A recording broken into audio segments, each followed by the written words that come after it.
Assalamualaikum warahmatullahi wabarakatuh. Selamat berjumpa lagi dalam mata pelajaran sejarah.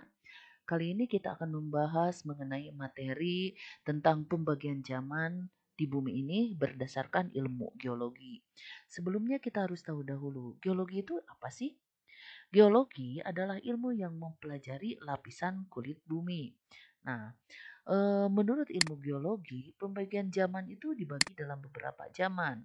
Di antaranya ada yang disebut dengan zaman Arkaikum, Paleozoikum, Mesozoikum, dan Neozoikum.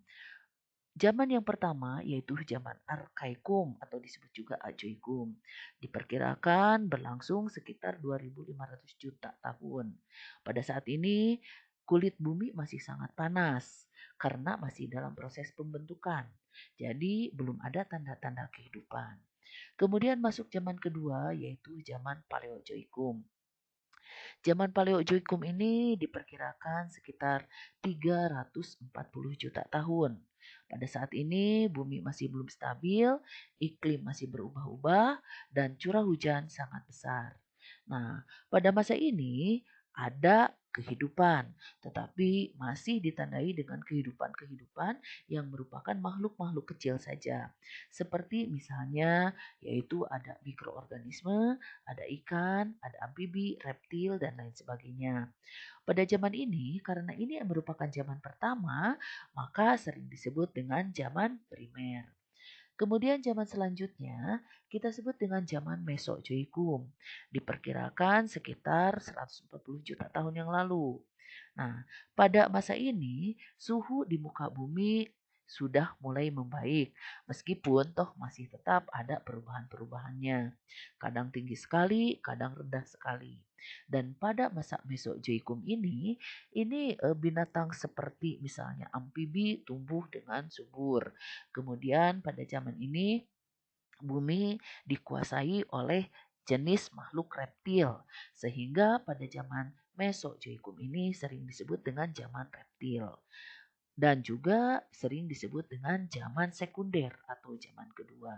Ini contoh-contoh dari zaman Mesozoikum, makhluk yang pernah hidup di zaman Mesozoikum. Kemudian ada lagi zaman selanjutnya yaitu zaman Neozoikum, di mana zaman Neozoikum ini diperkirakan sudah berlangsung dari 60 juta tahun yang lalu sampai sekarang. Zaman ini dibagi dalam dua zaman, yaitu zaman tersier dan zaman kuarter. Nah, inilah contoh-contoh zaman tersier. Diperkirakan pada zaman ini mulai muncul jenis makhluk primata, kemudian jenis mamalia, dan kemudian pada zaman ini juga yang namanya binatang kera sudah mulai muncul. Kemudian zaman kuarter.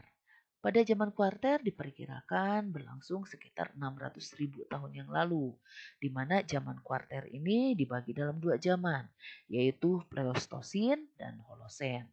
Pada kala Pleistosin diperkirakan jenis manusia purba mulai muncul, dan ciri pada zaman Pleistosin ini, zaman dibagi dalam dua yang sering disebut dengan dua kala, yaitu zaman glasial dan zaman interglasial.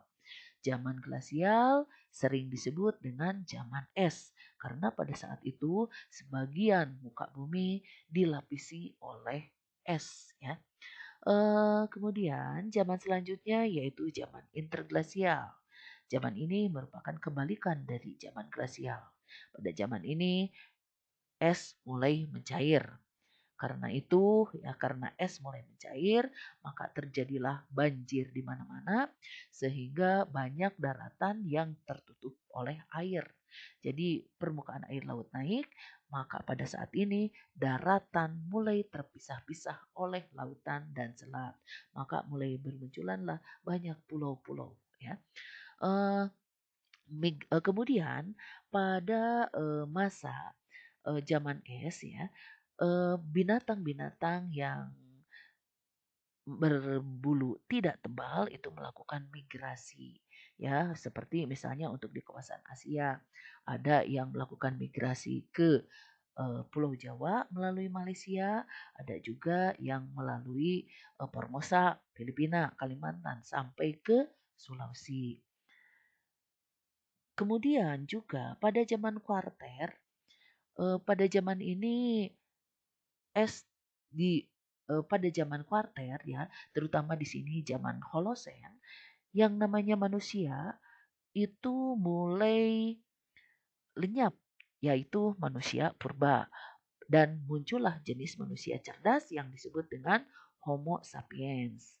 Kemudian juga tanah-tanah rendah di daerah Sunda Plat dan Sahu Plat mulai tergenang air menjadi laut transgesi. Cukup sekian dahulu pelajaran kali ini. Semoga ada manfaatnya. Assalamualaikum warahmatullahi wabarakatuh.